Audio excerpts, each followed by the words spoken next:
Let's go, baby. Let's go. Andrew Cooper here, Fantasy Alarm, aka Coupe Fiasco on Twitter. And this is Coop's Fantasy Football Fiasco on Better Sports Network, brought to you by FFPC. And today, big day. So far with the series, I've got a schedule here. I've got a schedule to get you ready for your leagues. The first 4 shows, we just did an overview of the positions. We talked some QB with Scott Fish. We talked some running back with Bob Harris, Mike Fiala, wide receivers, tight ends, of course, Howard Bender, our own tight end whisperer. Then the next set, we looked at individual draft strategies. We looked at zero RB, robust RB. We looked at yin and yang tight end, my very favorite. And then we looked at waiting on quarterbacks with the Konami code man himself, Rich Rebar. Now, what I'm doing is I'm breaking down my rankings, and I'm telling you exactly what I am doing in drafts. I've been doing drafts all offseason, best ball, real drafts. I've gotten to a bunch of real leagues right now that we're doing. So I've actually used these. I've adjusted my rankings this weekend, spent hours doing it, getting everything set up, and I color coded everything so that you can not only see who I like, how I rank them, but you can see whether or not I like them at ADP. And I'm going to pull those up on the show, and they're available in the cheat sheet on fantasyalarm.com. So if you get an all-pro membership, you get everything. You get the draft guide, you get all that stuff. You can just buy the draft guide if you want. That includes the cheat sheet and all those items, and also includes all the articles on the strategies behind the scenes. Tons of great information there. Or if you just want the basic info, something you can print out on draft day, you can just get the cheat sheet itself. That's about $18. Get that. It's got all my color-coded stuff in there. Now, the reason I call these dynamic tier rankings is they're not like your regular, standard, boring, linear rankings. I do linear rankings because I know people want them. They're on the website. They're part of the draft guide. Go to our page and look at Coop's rankings. But these rankings are different. They're better. The linear rankings at times are making you worse at fantasy football. Truly, if you just draft off a big list, how the hell are you going to know how to balance upside and safety and make sure you have guys to start? And how do you rank on a linear basis guys like Jameson Williams, who have explosive upside and they're high A-dot players, but he's going to miss 6 weeks minimum, maybe more with the injury, versus somebody like Tyler Boyd, who is fairly quote unquote safe, plays every game, but he just plays in the slot. He's a low A-dot guy. It's like we're supposed to rank these guys back to back when they're completely different players. No, that's not how I do it with my dynamic tier rankings. I started doing this with yin and yang tight end, where I said, okay, if you're going to take an elite guy, great, just take an elite guy. If you're going to wait on the position, maybe take 2 guys. Maybe balance upside and safety. Give yourself somebody to start early on and then use a bench spot to try and hit on upside. You know what people said? They said, this is great. What about other positions? To which I said, that's a great question. What about other positions? Why aren't we doing this for other positions? Quarterback was the first one I did because it's incredibly easy. It's the same concept as tight end. With wide receiver and running back, there's a little more nuance to it. So today what we're going to do is just 4 segments, no guest, forget the guest, maybe 1 break, but possibly no breaks. Just going to hit on all the rankings. Just going to go straight through and tell you exactly what I'm doing in drafts. And if you want to do that, great. We'll go to the Looney Bin together. So let's get to it right now. I'm going to start off with quarterback, right? And here's the first group. So just like tight end, if I take one of these guys, it's my quote unquote standalone tier. I'm not taking another one. And to be honest, in most 1 QB leagues, there's only one situation where I'm drafting 2 quarterbacks for the most part, but we'll get to that. So here's how I'm honestly handling it. This year, quarterback has been pushed up the board a bit, potentially by best ball, but also by the fact that quarterbacks I mentioned this on the last show. If you take the 20 best all-time points per game quarterback seasons, 10 have come in the last 3 years. So quarterbacks are scoring more points. All the talk about mobile quarterbacks not working in this league over the years of Michael Vick and Cam Newton, all that, that's done. Now we love that. We're fully on board. Jalen Hurts took the team to the Super Bowl, could have won, didn't against another Patrick Mahomes. Maybe not a rushing QB, but certainly a mobile QB. So the way I'm treating these guys in the top tier, Patrick, I'm essentially taking most of these guys if they fall 1 round below their ADP. It's as simple as that. Quarterback, I treat differently than other positions. I treat it kind of like I'm a little more, not to say lazy about it, but I don't have as much urgency. Like I don't feel the need to reach to get my player. If you do, then great. Go ahead and do that. And it's easy at quarterback because most people kind of sit back. So if you want to reach for your guy, go ahead and get him. But here's what I'm doing. I'm taking Patrick Mahomes if he falls to the end of the second round. Honestly, though, usually somebody else takes him. But if he makes it to the third round, I'll definitely take him. With Jalen Hurts and Josh Allen, I will take them at the 3-4 swing. So if I pick at the end of the first round and it goes down all the way to the end and all the way back to me, I'll consider Jalen Hurts or Josh Allen there. The guys that I am taking at ADP or close to ADP, Lamar Jackson in the fourth or fifth round. I'll also take Justin Herbert. Justin Herbert is a guy where, I mean, through doing so many of these drafts, you find yourself having certain quote unquote triggers or certain things that you see within the draft that triggers you to do your own move. For me, if somebody takes Joe Burrow, I immediately start thinking, all right, I'm going to take Justin Herbert here. That's one of the clearest ones for me as far as working out this elite tier. Joe Burrow right now, I'm staying away. I'm a little bit worried about the cap situation, and personally, I have Justin Herbert pegged as a guy that I think can lead the league in passing yards this year. In fact, I have money on it already. I think that it's a pretty good bet for you to make as well if you want to do that, because when you look at last year, he had the second most passing yards, and his ADOT was 34th in the league with Joe Lombardi. Now he gets an upgrade to Kellen Moore. Trevor Lawrence isn't the guy that I don't like, but it's just a matter of there are players in that range that I like better. That's why he's right here. If you want to take Trevor Lawrence, I'll even take him myself if he slides far enough. But there are players I like better at ADP, and I look around at guys in this next group, and I say to myself, why would I take Trevor Lawrence now if I could wait and take a guy from this next group? So those are the guys. If I draft one, I'm taking him. That's it. This next group is where we kind of sort it, where if you wanted to do a yin and yang type approach, this is how you would handle it.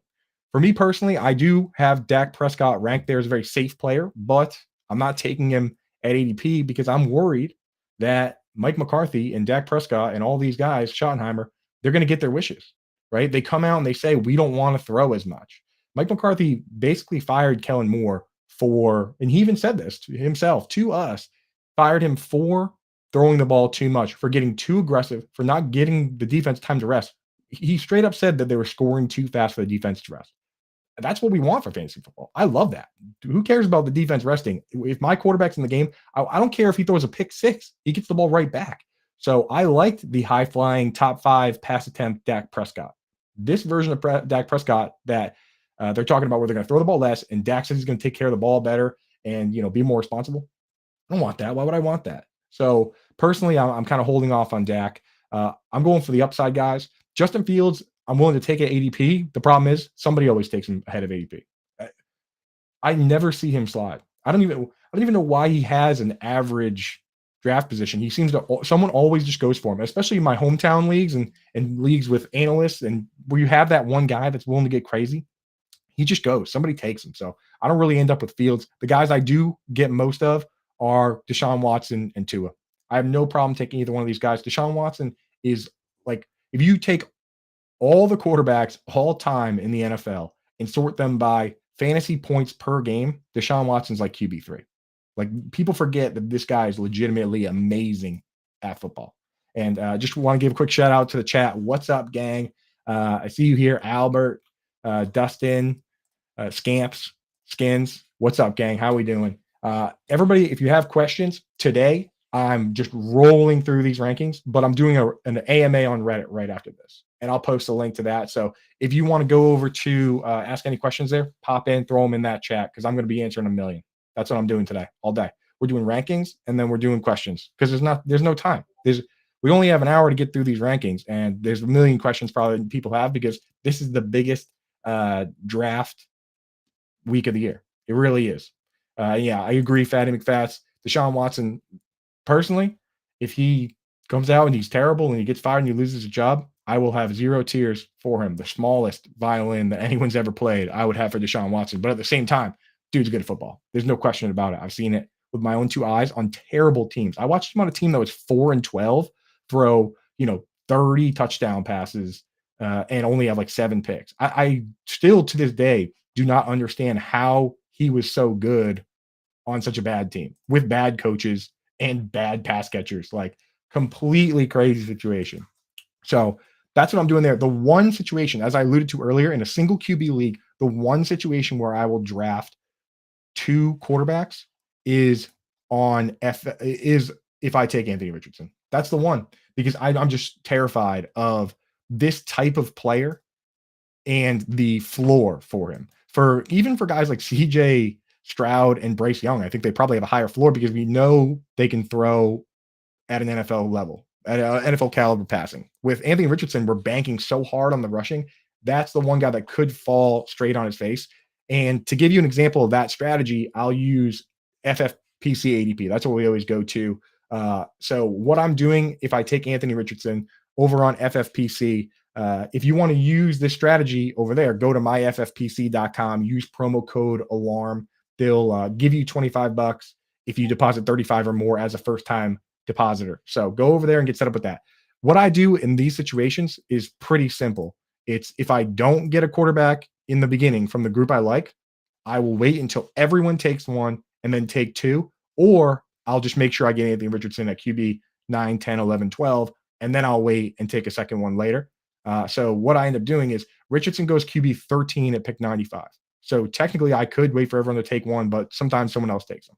Then I just look at the first couple of weeks and the safe players from my list on the left side, and I see who I can get a good value on because there's a ton of guys that I get start for 1, 2, 3 weeks if I need to. Geno Smith, for instance, goes off the board at QB 15, pick 103. First week, he gets the Rams, 47.5 point over under, one of the highest in the NFL for week one. And then the next week, he gets the Lions, and the Lions have been a shootout machine. So, Geno, if I take Anthony Richardson first at QB 12, and then wait and take Geno at QB 15, I'm starting Geno week one. Absolutely. And worst case scenario, I start Geno for the entire season. That's how easy it is to navigate single QB this year.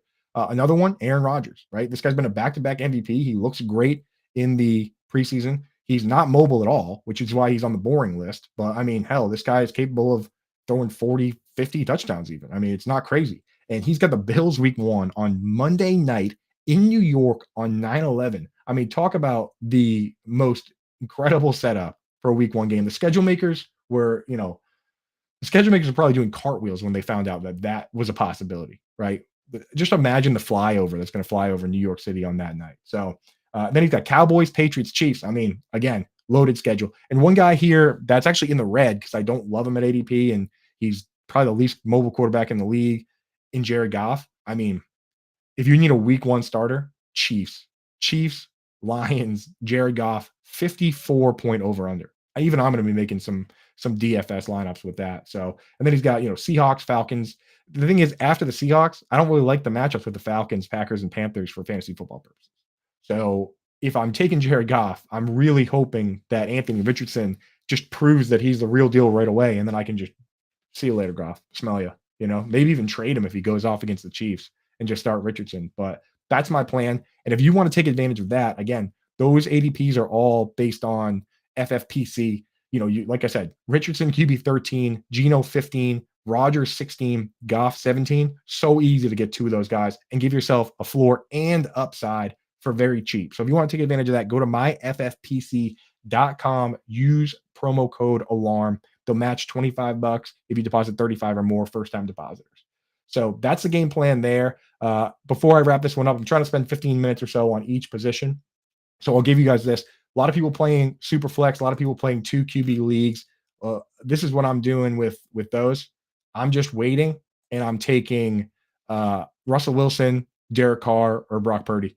I get one quarterback, so ideally I'll get like a Justin Herbert, which would be nice, Lamar Jackson or Justin Herbert. And then my second QB, it's not hard at all to get a good price on Russell Wilson, Derek Carr, or Brock Purdy. And I usually should wait for someone else to pick one of them. And then I say, oh, time for me to get my guy, and I take one of the other ones. Daniel Jones, I don't mind either with the rushing upside, but he goes pretty early in a lot of these leagues. He gets a little expensive. Those guys are a lot cheaper. From the rest of the group, if I have to go there, it's Bryce Young that I like. Simply because I think that team, they went out of their way to get the weapons, right? They went and got have you guy ever seen a team go out and just get entirely new weapons completely? Like at every position, at every starting position for wide receiver, running back, and tight end. Miles Sanders, DJ Chark, Adam Thielen, Jonathan Mingo, Hayden Hurst. None of those dudes were there. They went out and got all those guys for their first pick, Bryce Young. I love that effort at least. Whether it comes together, who knows? Could just be the island of misfit toys. But Bryce Young of that group, that's what I like best. The rest of these guys, I'm just really, really not doing much. Honestly, more interesting than Colt McCoy is the idea that maybe Joshua Dobbs after this trade takes that job because he actually looked pretty good on the Titans last year, right? And it's not that he stinks that the Browns traded him. It's that uh, Dorian Thompson Robinson looked so good in preseason. They were like, hell, let's get something for Dobbs if this guy's going to be our backup. And they have DTR for a while. So kind of worked out for both teams there. Obviously, with the Trey Lance trade, Sam Darnold is now behind Brock Purdy, who had the elbow issue. You never know. I mean, with Shanahan, the way he runs this offense, who knows when the QB is going to get hurt? I mean, every QB for this team has gotten hurt, including Jimmy G and Trey Lance and Brock himself. So why not sit there and say, hey, you know what? I don't care who the quarterback is for this team. They're going to be solid because this team has, the best left tackle in the league, best running back in the league, best fullback in the league, best two-way tight end in the league. So like whoever the quarterback is, I don't care. So the rest of these guys don't really care much about them. Let's move on to another position. I'm not going to do a break here. I just not enough time, honestly. Nobody wants a break anyway. We'll do a break at the 30-minute mark. So here we go. This is the next group. And so this is where it starts mattering more, the dynamic tier rankings. The first group doesn't really matter. It's like with quarterbacks, take one. Honestly, if you can, take one. If you're going to do two, like I said, Anthony Richardson, go crazy. With running back, what I do is I take the top 24, the bell cows. These are the guys that I think have 3 down potential. That doesn't necessarily mean they all should be ranked above the group after. I'll give you one example. If you look at this list, Jahmyr Gibbs isn't on here because I think he's going to split the work with David Montgomery, but I would, potentially consider Jahmyr Gibbs over guys, towards the bottom of this. But here's how I'm handling the position.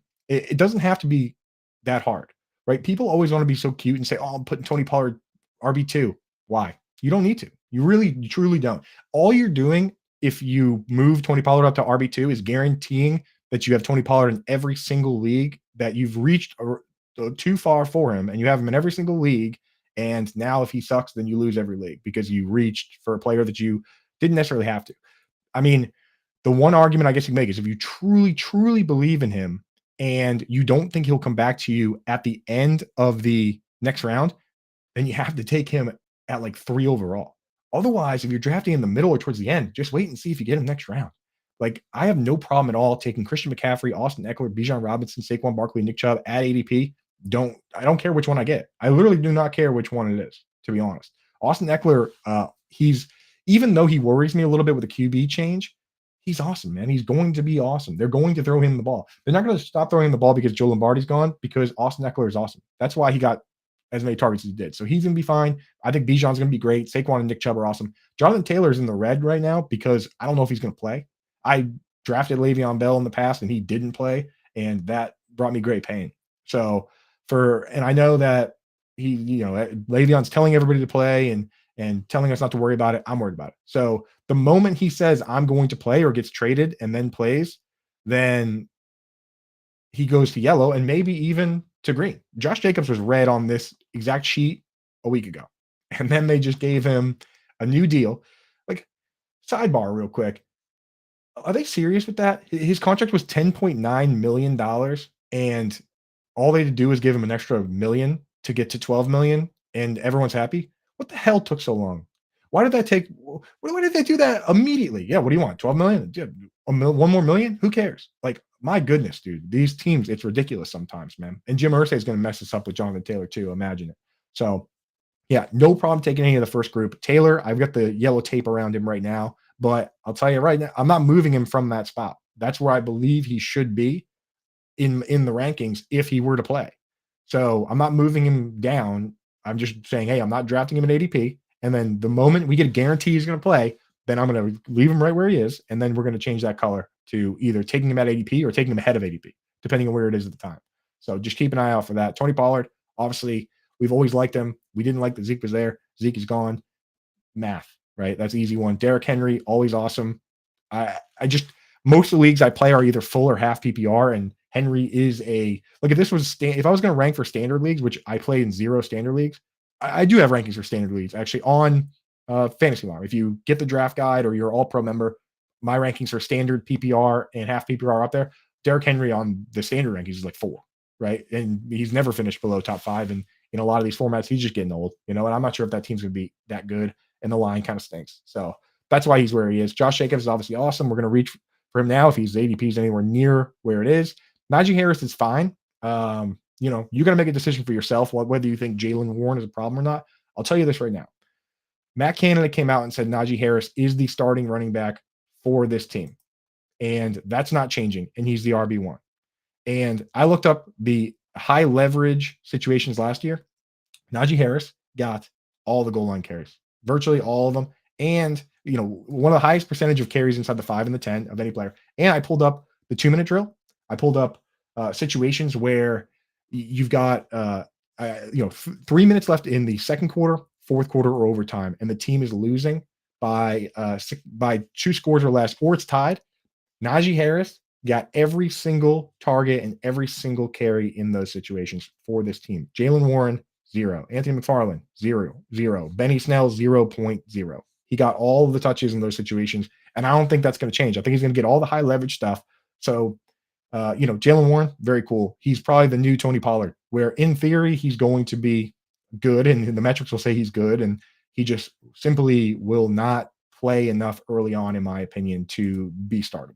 So that's where that goes. Aaron Jones, awesome. Ramondre Stevenson, little worried about Zeke, and I need the ADP to adjust down. It hasn't fully, for my taste, it has not fully adjusted far enough down to where I'm willing to take it. I think the Zeke impact, it should have adjusted more, and it's slowly getting there. And if he slides, definitely take him. But, it brings me great pain to rank him there and put the red on him because I'm a Patriots fan and I think he's a great football player. But we need that to adjust down a little bit. Like Aaron Jones versus Ramondre now it's so close, and Ramondre goes ahead of Jones that I would just rather have Aaron Jones right now. Next 3 guys are guys I love taking. I love taking them as my RB3 if possible. James Cook, man, he's looking like he's going to have the full job. They keep saying that he has a full job, and he's explosive. He's fun. He catches passes. Go back and watch the game versus Patriots last year, man. He was unstoppable over the middle of the field catching balls. Rachaad White, I like a lot just because he seemingly has that job, at least a starting job to himself. But we'll talk about that backfield shortly. And, you're going to have to, again, I can't draft your team for you. You're going to have to make decisions, right? If you love Jalen Warren, don't draft Najee Harris, right? If you love Najee Harris and don't worry about Jalen Warren, then draft Najee. That, at the end of the day, is your call. I can't make the calls for everybody. I can just tell you what I'm doing. With Rachaad White, we're going to talk about it a little bit, and you got to look at it, see what your thoughts are, but there could be a little split in that backfield. So just know it might not be full bell cow town. Cam Akers last year finished the season with back-to-back 100-yard rushing games. Kyron Williams does not worry me. He didn't worry. Kyron Williams we liked until he went to the combine, and he turned out to be not only slower than everyone thought, but also smaller than everyone thought. Like you can be small or you can be slow, but you can't be both. So Kyron Williams does not worry me in the least bit. Alexander Madison is just, I don't know, man. I cannot get on board. I loved him when he was a handcuff and you could start him for that 1 week, but he just doesn't impress me. And they have Ty Chandler, who I like. They have Dwayne McBride, who, has absolute stone hands, like complete and utter stone hands. He had 1,700 rushing yards last year in college, and he caught 2 passes. So this guy is, Alfred Morse, Jeremy Hill, Jordan Howard. But those guys, I mean, they couldn't catch, but they could run, man. And look at LeGarrette Blount. He had 18 rushing touchdowns in a year. He had 7 catches. So it's possible. And I even like Keenan Nwangwu, the guy that returns the kicks over there, man. That dude keeps returning kicks for touchdowns, which he has 3 in his first 2 years, all pro kick returner. If he keeps doing that, at a certain point, you have to say, okay, maybe we should just give this guy the ball more because every time he gets it, he runs it back. He runs it 70 yards to the end zone. Maybe eventually that happens with that guy. The last one on the list is James Conner. And just everyone, what you're getting with James Conner, right? Like, exactly what you're getting. He's going to play every down. The team is terrible. And he's been hurt every single year he's been in the league. Every single year in the league. And yeah, the Frank man, I see you in the chat. That's what we're talking about with Rachaad White. And we'll talk about that, the Sean Tucker bit, very shortly. But this is what I'm doing. And Skinny, I'm with you, man. with Cam Akers. That's why he's in green. He wasn't in green. These guys, the color code on them a lot of times is I change it based on what I'm doing, and I find myself taking James Cook and Rashad White and Cam Akers. So Cam Akers for me was yellow, where I said I don't really care at ADP. I'm taking him enough that I'm like, you know what? He's green. I like him. He feels good at ADP. So we're doing good there. With James Conner, though, that team's supposed to win 4.5 games. They're saying Kyler Murray might not even play. We know that Colt McCoy has the best name in football, but hasn't really lived up to that name, right? So, and I don't think Joshua Dobbs or Clayton Tune, like maybe in crazy super flex, they matter, but I don't think they're going to change too much, man. All right. So here's the next group. People might not like some of this, and that's where you got to make calls on your own once again. So with this next group, we break it down into specific roles, right? Where I think these guys, to some degree, are going to be pigeonholed into one role. The obvious one right there, David Montgomery and Jahmyr Gibbs.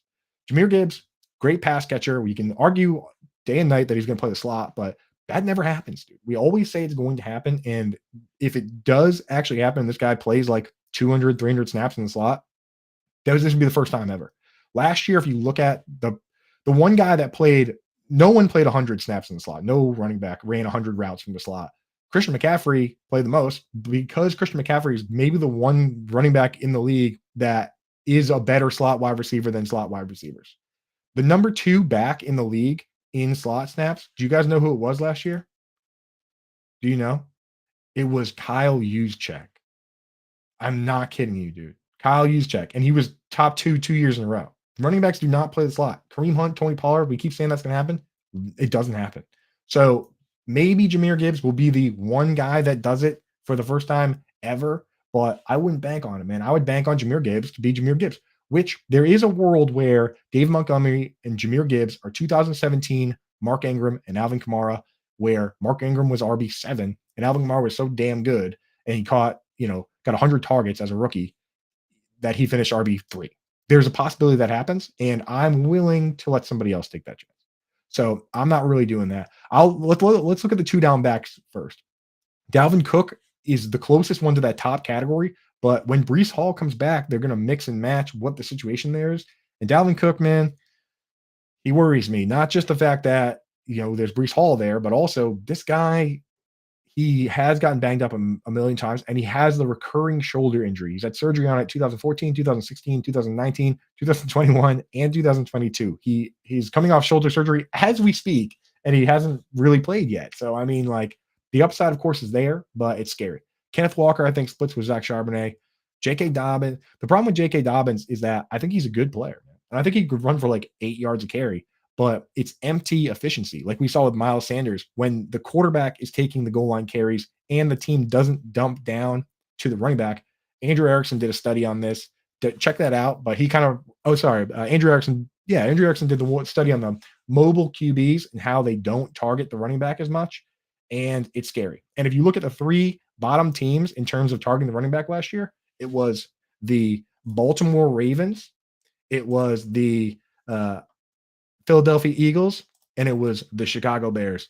Those keeping track at home, what do those teams have in common? Those 3 teams, mobile QB. So I just worry that this guy is going to, run for 6.7 yards a carry, and Lamar Jackson is going to be slam dunking the touchdowns, and Gus Edwards, and they're not going to really be throwing a ton of passes to these guys out of the backfield. So that's what I worry about there. And I have similar concerns for, guys like pretty much all the Bears running backs, all those guys, all the Eagles running backs. And I'll tell you what, the other one on here, Dameon Pierce, people don't like that I don't like Dameon Pierce. And it's not that I don't like Dameon Pierce, the player. I think he deserves every angry run award or Pepsi angry run, mean running back guy, stiff arm guy award that they want to give him. He deserves all of those, but you don't get fantasy points for one really good angry run. You get fantasy points for targets. You get fantasy points for touchdowns, right? So Dameon Pierce is on a team that's supposed to be terrible. And running is often the luxury of the winning team.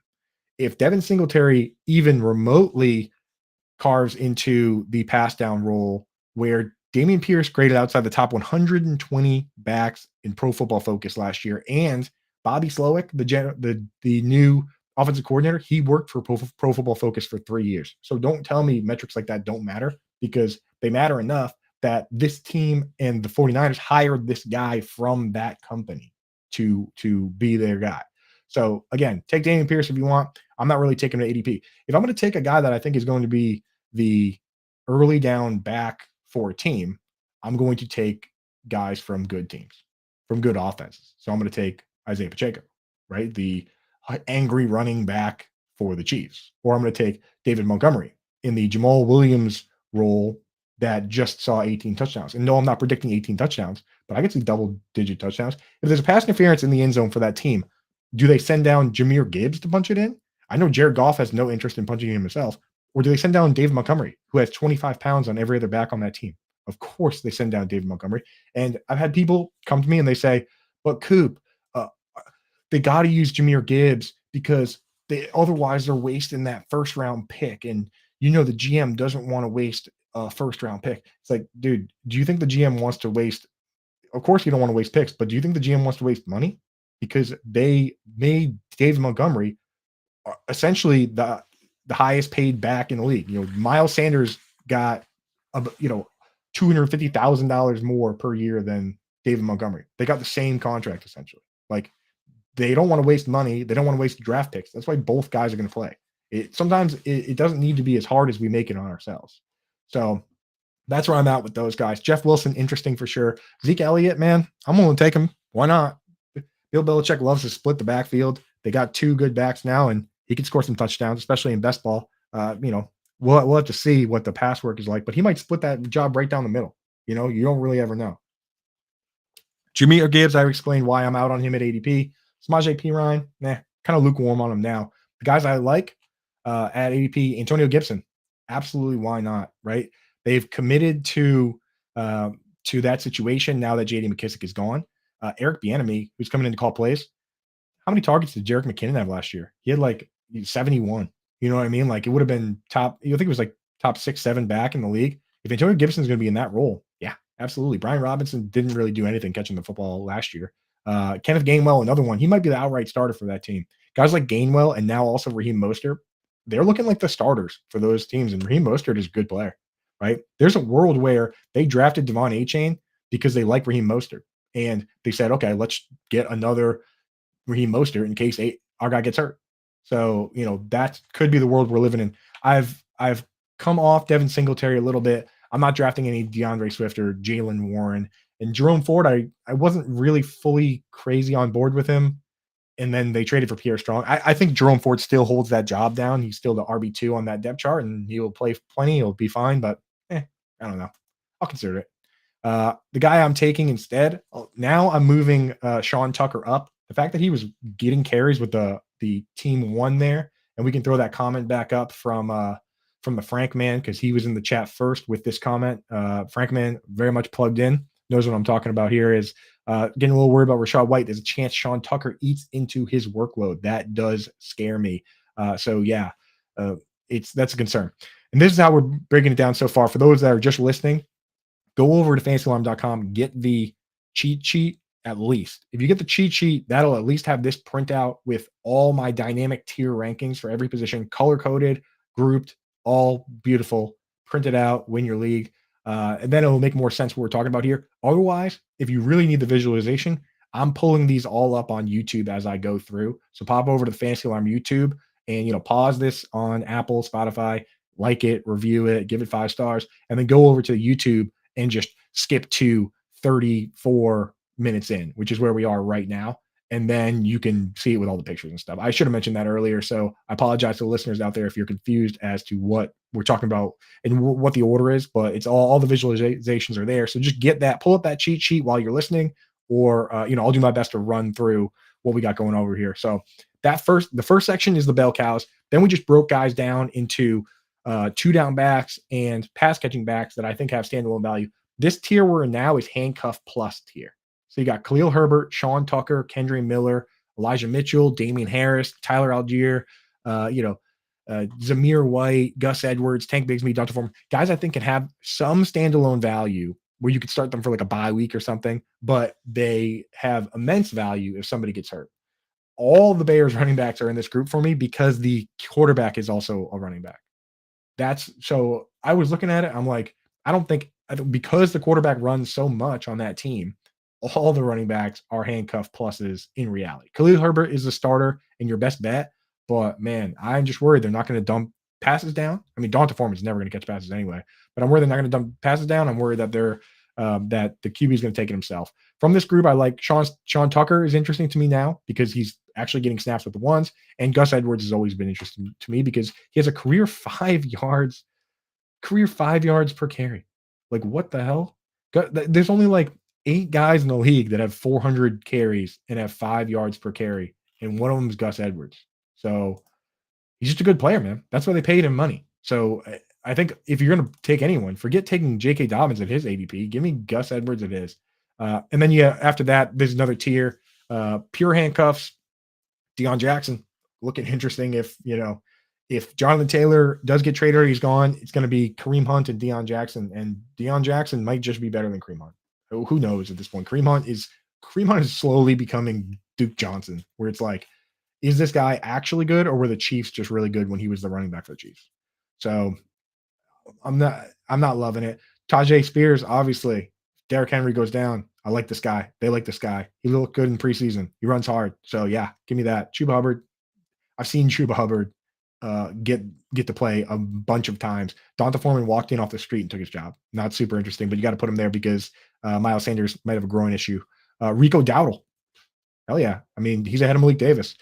Whether you were rooting for Malik Davis or Deuce Vaughn or not, Rico Dowdle is pretty clearly at this point the guy. So give me Rico Dowdle. Rest of these guys don't really care. And then there's one more tier that I do for some of these positions, which is guys that you can't start week one. They're just stashes. Alvin Kamara, ADP, I'm taking him. I don't really care. He's awesome. He's going to miss 3 games. Big deal.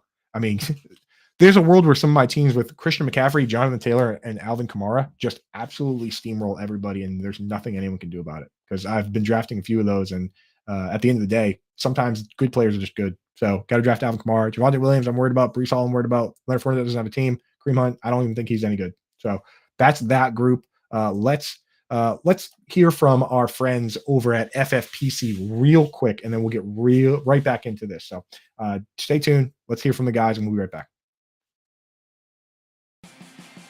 So let's get into some best ball philosophy here. Yeah. In your experience, going back many, many, many years, drafting in national tournaments, Bradley, have you historically been shying away from the running back position in favor of wide receivers? In favor of, if you're drafting in the FFPC tight end premium format, in favor of tight ends as well? Is that the smart play when you're drafting this early in the drafting season? Yeah, so taking value is going to be huge, and looking at like running backs and wide receivers, like you want to take a look at how the structure is. So you mentioned earlier the FFPC has a couple different types, like they've got super flex and one quarterback, and so that's going to change your strategy a little bit if you have only 2 wide receivers or if you're drafting 3 wide receivers. And of course, the PPR is a different aspect compared to other formats or other tournaments. And so keeping in mind the pass catching upside of some of the running backs may be more valuable in those formats. So the Austin Eckler's, the Christian McCaffrey's may be more value because they get more receptions, and so like I loved taking late shots a couple years ago on like the JD McKissicks of the world who would get 50 receptions really cheaply.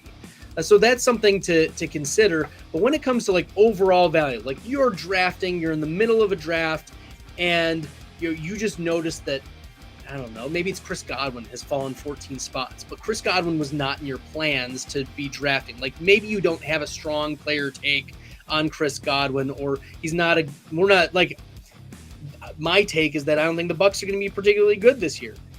But for him to be dropping, let's say 14 spots is more than a full round.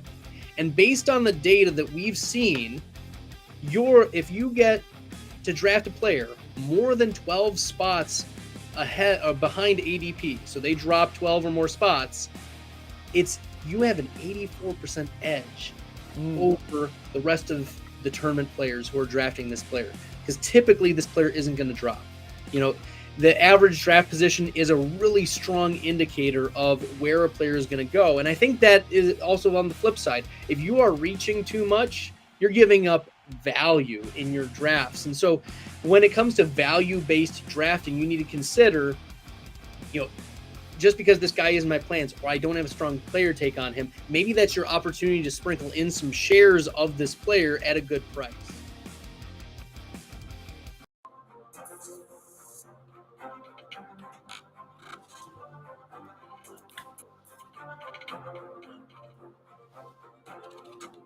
What's up, guys? We are back. No more breaks and questions. Everyone, I'm doing AMA on Reddit right after this. Already got people trickling in. The link is up over there, so go check that out. But not enough time on these shows. So let's get to wide receiver right now. Same thing. Top 24 guys. These are guys where every league I play has at least 2 wide receiver spots. Almost all of them have 3. So just get as many of these guys as possible. If you can get them at the right price. Tyreek Hill, I love. Cooper Kupp, the only reason he's in red there is not that I don't like him that much. It's that I find myself taking a running back there. I have Chase, Jefferson, and Hill in my top group. And then I just find myself taking a running back when someone else takes Cooper Kupp. Simple as that. He could be amazing. I just worry a little bit about his health. I worry about Matthew Stafford. I worry about the team as a whole. So worried there a little bit. Diggs as well. He's fine. And it's just someone else usually takes him. Devontae Adams for me is the one I do rank higher than most people, except for there's a group of people that also rank him very highly, and those people are called Las Vegas. So you go and look at the odds for these guys in terms of the lines that are set, and pretty much every book has Devontae Adams set at 99 receptions, 1,300 yards, 8.5 touchdowns. A guy like AJ Brown, you look at DraftKings, whatever, they have him set at 75 receptions, 10,050 yards, and 7.5 touchdowns. Literally in every way, they have Devontae Adams projected higher. For me personally, I know AJ Brown's awesome. I mean, last year he was awesome. I don't like taking AJ Brown where he goes. I like taking Devontae Adams where he goes. CeeDee Lamb is another one where I love the player. I just wish it was still last year. Kellen Moore, huck it, chuck it football. If they're going to slow things down, that means less passing, so don't really love that. Obviously, we've talked about that a million times, so I'm not going to go too crazy into it. The biggest discount that you can get in fantasy football at wide receiver is the quote unquote wide receiver 2 discount. It's the most ridiculous thing where they say, oh, this guy's a wide receiver 2 on his own team. So, we're not going to, he can't possibly be a wide receiver 1 in fantasy, even though when you look at the top 20 wide receivers last year, 10 of them came from only 5 teams. There were 5 pairings in that top group, half the guys from the top 20. So we're talking Tyreek Hill, Jalen Waddle, Jamar Chase, T. Higgins. I would much rather have either one of those guys than the best wide receiver on, the Texans, right? That's how it works. If you take the top 2 wide receivers from every team, that's 64 guys. And we know there's not 64 relevant guys. There's more teams that have 0 fantasy relevant wide receivers than have 3, but there's just as many that have 2 as there are that have 0 or 1. So give me those guys all day long. Again, Waddle, Devonta Smith, T. Higgins, absolutely fine. Amon-Ra St. Brown for me in full PPR. He's probably more yellow, but he's just a boring player.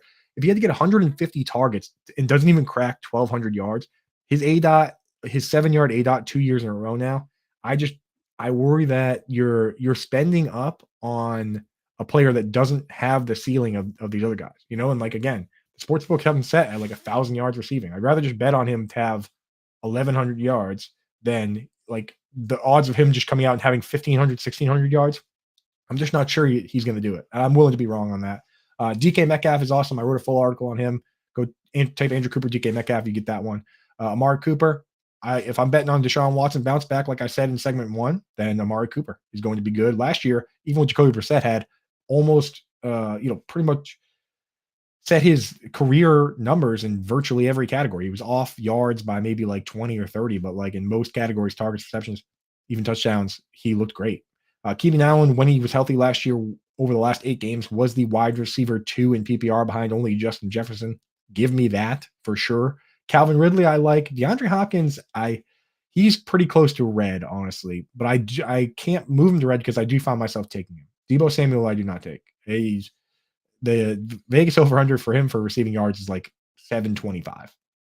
725. Crazy. And we don't expect him to get the carries that we did in the past. And the other thing about carries is that it boosts your end of season numbers, but trying to guess where and when a guy's going to take an end around to a touchdown and set your lineup based on that is impossible. He's a best ball player. That's great for sure, because if he catches a touchdown pass and runs a 30-yard touchdown pass, that's amazing. But just trying to guess where and when he's going to do that is super annoying. Christian Watson and Mike Williams and George Pickens, these guys are, to me, again, guys that can make big plays, can take big chunk plays, but it can be painful when they don't do it. The high A dot, low Christian Watson, we don't know for sure what kind of guy he is, but like guys like Mike Williams and George Pickens are like high A dot, low separation, contested catch players. And I would just rather have Keenan Allen, and I'd rather have Deontay Johnson.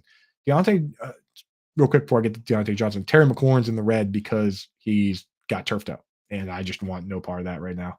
Deontay Johnson, this guy's had 140 targets 3 years in a row. We do all this deep diving into underlying stats and underlying metrics and yards per route run and all these things to figure out who's going to get the targets, when sitting right there is a guy that already does get the targets. He does every single year, right? Like, what more in this world do we want? Can we ask for than a guy who's going to get peppered with targets like that? And I don't think George Pickens or Pat Frymuth are guys that are all of a sudden going to get 140 or 130 targets. This is the guy that gets the targets. And if Kenny Pickett is just a little bit better, like this guy was wide receiver. He's been in targets the last 3 years. He's been wide receiver 6, wide receiver 2, and wide receiver 6. And the last time Big Ben played, he was the wide receiver 8 in PPR. He goes off the board at wide receiver 31. I'm going to have this guy in virtually every league. So here is the next group where we start splitting guys up. And this is where I see fantasy gamers shoot themselves in the foot every year, where they load up on one type of guy and not the other type of guy, and it smokes them. I've seen guys just go completely high risk, and they only draft rookies and injured guys and suspended guys, and then they have no one to actually start. And then I've seen guys go out and they just take guys that are too boring. Their entire team is Amon-Ra St. Brown and Tyler Boyd and Jacoby Myers and Hunter Renfrow and Juju Smith-Schuster. And then they just have a million of the same guy, and they're giving themselves an ice cream headache every week, and they have no upside, and it's just a bullet train to third place. So what I did here with this group is I split it up. And the way you kind of look at it here is, if you have 3 wide receiver league and you get 3 guys from the top group, you might want to just go for all upside plays. Just give yourself the most upside. With the safe guy, what I like to do is, if I'm in a 3 wide receiver league with 1 flex spot, I like to go out and get as many of the top guys as I can, and then I'll have at least 1 bench player from the left where I can say, okay, or at least, put one of these guys in my wide receiver. If I can get 2 guys from the top and then 1 guy from the left, like a Christian Kirk or a Godwin or an Evans, to be my wide receiver 3, then I'll just get 1 more guy from the left to have on my bench and say, hey, worst case scenario, I have this player. Worst case scenario, Juju Smith-Schuster goes in my lineup and he's my wide receiver 4 and I'm safe. And then I use the rest of my bench spots on only upside.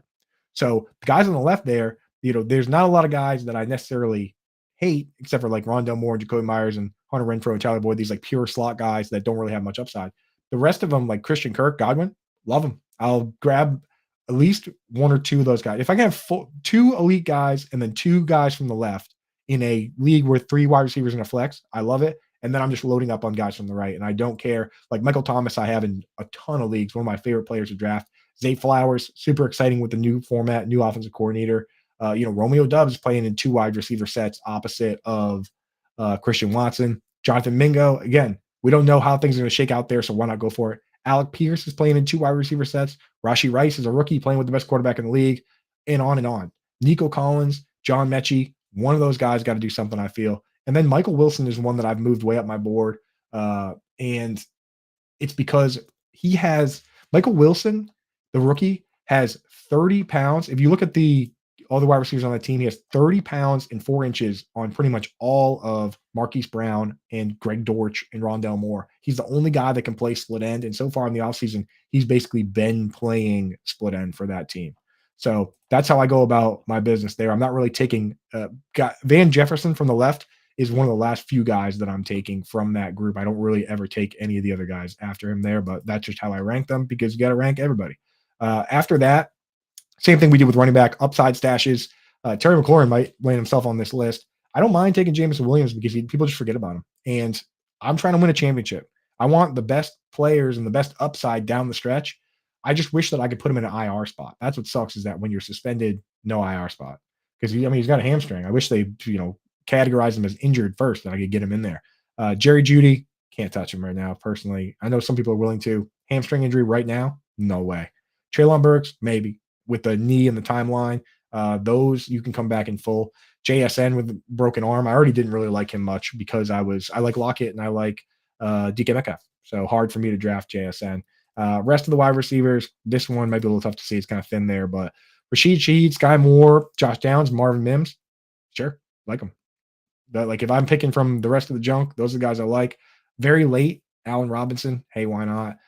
Again, rest of these guys are. There's a reason the category just called the rest. You with that group, you have to pick the guys that you like and stick with them. I got my guys, but if you like Cedric Tillman or Donovan Peoples-Jones, go for it, right? Why not? So that is the wide receiver position. Let's finish it up with my favorite position. And I'll tell you exactly what I'm doing at tight end. So here is the top group there. You've got Travis Kelce, Mark Andrews. If you can get him at ADP, take him. It's simple as that. Darren Waller is the one guy that I'm reaching above ADP, even though he's starting to move up a bit. Everyone's catching on to what we've been doing. We were taking him wide receiver 6, wide receiver 7 for a long time. Awesome. Darren Waller. I think he could lead his team in targets. He could lead his team in red zone targets. I trust Dayball. I think Daniel Jones is okay. The one thing that scares me is the over-under for touchdown passes for him is set at like 17. And obviously he hasn't had more than 15 in the last 3 years. So that does worry me a little bit. But if the touchdowns are going somewhere, they're going to Darren Waller or Saquon Barkley. So I'm cool with taking those players. Hawkinson is another one where it's like the bet is simple. If you like Jordan Addison, then don't draft TJ Hawkinson. And if you don't think Jordan Addison or KJ Osborne are that big of a threat, then draft TJ Hawkinson. It doesn't have to be hard with a guy like that. Kyle Pitts, again, we're betting that Desmond Ridder can be good. Tough bet. But still, all the underlying stats are there. Kyle Pitts will, at some point, have amazing seasons and do amazing things in this league. He's only 22 years old, but might not be right away. Dallas Goedert and George Kittle, I wrote full articles on why I'm fading those two at ADP. Type in Andrew Cooper fades 2023, and you'll see why those guys, they're not top 2 targets on the team when everyone's healthy. Kittle was 4th, honestly.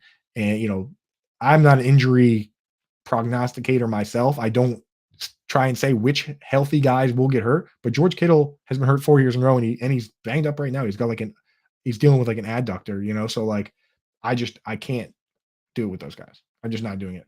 But if you do take Goddard or Kittle, then you've made your bet, and you're not taking a second tight end most likely. So that's why those guys are all in the standalone tier. The next tier is the world famous yin and yang tight end game that we play here.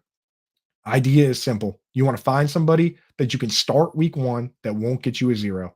And the perfect example last year was Zach Ertz. That's what we were doing. I've said it a million times. I said Zach Ertz is a quintessential yin tight end because DeAndre Hopkins is suspended for 6 weeks. We have 6 weeks to start this player while we look for the next breakout tight end. And Evan Engram was up there. The reason you have to use a guy like Zach Ertz is a good example is Cole Kmet. Last year, we liked the upside for Kmet. We liked the upside for Kmet, but he started the season with back-to-back zeros. He finished tight end 8, limped to tight end 8, but back-to-back zeros killed you. So that's why these high-risk guys, I love Dalton Kincaid. If I feel crazy, I'm willing to start him as my only tight end, but just know he's a rookie tight end. It could get ugly. So the ideal pairings are grab somebody like Ingram, Freiermuth. I don't really like Muth at ADP. Again, Fade's article, but somebody like Ingram or Higbee and start him week 1, and then take the highest risk, highest reward player and put him on the bench. And I'll be giving my advice on rotating guys in and out all year. Like 2020, week 1, we looked at the numbers and we were adding Logan Thomas. That was the guy. Week 1, we did it. And we had to wait a little bit for him to break out. For the first 6 weeks or so, he was tight end 26, but he finished like tight end 3. The numbers were all there. So we're going to stick with this strategy. If you want to go, some people like to get crazy with us and go yang gang. It is high risk. Last year, I did it in a couple leagues where I had Cole Kmet and Evan Engram. And for the first 4 weeks, I was dying, dude. I was literally dying. I started Cole Kmet back-to-back weeks. He got zeros. And then I started Evan Engram in week 3. He caught 1 pass for 9 yards or something like that. Like, it was just an absolute nightmare. But at the end of the day, it worked out fine. So we're going to find these breakout guys. For 6 years in a row, guys come from the top, outside the top 17 in ADP to finish top 5. So we're going to find these dudes. If you want to play the Yang Yang game with me, go over to myffpc.com, use promo code ALARM. They'll give you $25 when you deposit more than 35. And the guys I'm taking are guys like, if I'm going to take 2 high risk, high reward guys, it's usually guys like Dalton Kincaid, who, when you look at Cole Beasley playing out of the slot at 31, 32, 33 years old, only playing 65% of the snaps, he had 100 targets 3 years in a row. So I'll go with that, and I'll do a little move we've been calling the Dalton double dip, where you take Dalton Kincaid and Dalton Schultz. That's a good combo. Dalton Kincaid and David Njoku. These guys are going outside the top. If you look at it, they're going all pretty much outside the top 12 tight ends. Kincaid goes like 11, 12, and then Schultz is like 12. Guys like Sam Laporta, I have no problem going with those guys. So that's where I'm at. And again, we're running out of time here. I do like taking, for upside plays, it's Kincaid, Njoku, Chig, Laporta, and then late, I do like taking Hayden Hurst and Luke Musgrave. Who knows who's going to lead those teams in targets? We think it's Christian Watson, but Luke Musgrave could be in the mix with Romeo Doubs and Jaden Reed. Hayden Hurst, I mean, we talked about how none of those players are on the team.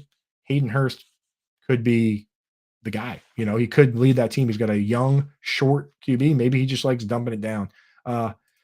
This group of the rest guys, not really super duper interested in many of them. If Mike Gesicki misses time, then Hunter Henry, get him in there. But the rest of them are going to be pretty touchdown dependent. Whoever is the starting tight end for Washington, I'm interested. If it's Logan Thomas with Eric Bieniemy calling the plays, I'm in. If it's Cole Turner, I'm in. That's how we're treating that group. And then the very last group are the tight end handcuffs, though.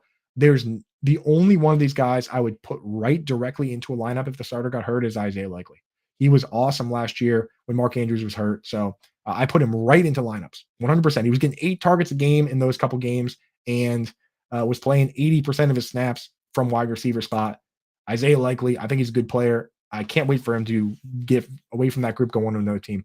Thanks for joining us. That's it for me. Get the Fantasy Alarm cheat sheet, get the Fantasy Alarm draft guide, and hang out on this channel while Britt Flynn gives you the news, gives you the notes, talks about everything going on currently. But that's how I'm drafting in my leagues, the full breakdown. There it is. And those cheat sheets, they're going to be available in the draft guide, and I'm going to update them regularly. So let's win some leagues, guys. Thanks for joining me.